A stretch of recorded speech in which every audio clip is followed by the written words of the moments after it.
Okay lang po ba kayo, La?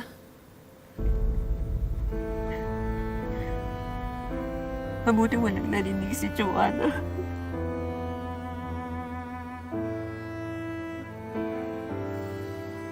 La, matagal niyo na po bang alam na may sakit kayo?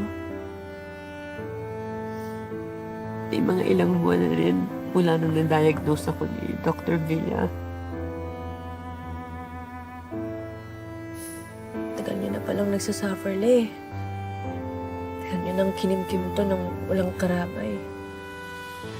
La, bakit hindi niyo po sinabi sa pamilya niyo? Yun sana dapat, di ba? Kasi may mga apo naman ako na dapat sana pwede kong sandalan. Pero alam mo, hindi ko noon sila maaasahan. Baka kung sinabi ko pa sa kanilang kondisyon ko, mag-take over sila kaagad sa kumpanya at waldasin lahat ng pinagsimikapan ko. Ina, huwag mo sana masamain yung paglilihim ko sa kanila. Naiintindihan ko po, La. At nire-respeto ko po yung desisyon niyo.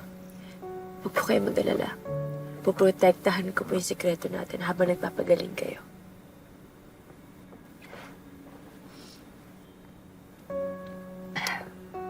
Wala nang gamot ang Alzheimer's. I'm taking medication para ma-delay yung progression ng disease. Pero wala rin katiyakan yun. Ang talagang kinatatakot ko kasi baka maging liability ako sa kumpanya habang lumalala ang sakit ko. I might create more damage sa kumpanya. No. Hindi ako ito. Wala akong pinipirmahan ganito. Hindi ako nagpalit ng supplier.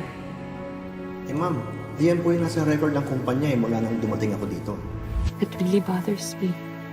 Sigurado po ba kayo na hindi kayo pumili? Sinabi ko lang na, Wala akong natatandaan na pinirmahan na ganito. pero Siguro nga ako ang pumirma nito. baka hindi ko lang maalala. Sige po, La. Huwag po kayo mag-alala. I-review ko po lahat ng mga transactions na yun. Basta, La. Halabanan natin yung sakit mo, ha? Huwag po kayo mawalan ng pag-asa. With the latest technologies, wala na pong imposible. And I'll do my research na rin. At ang pinaka-importante, pagdadasal ko po kayo. And I'll be with you hanggang sa malampasan niyo po ito.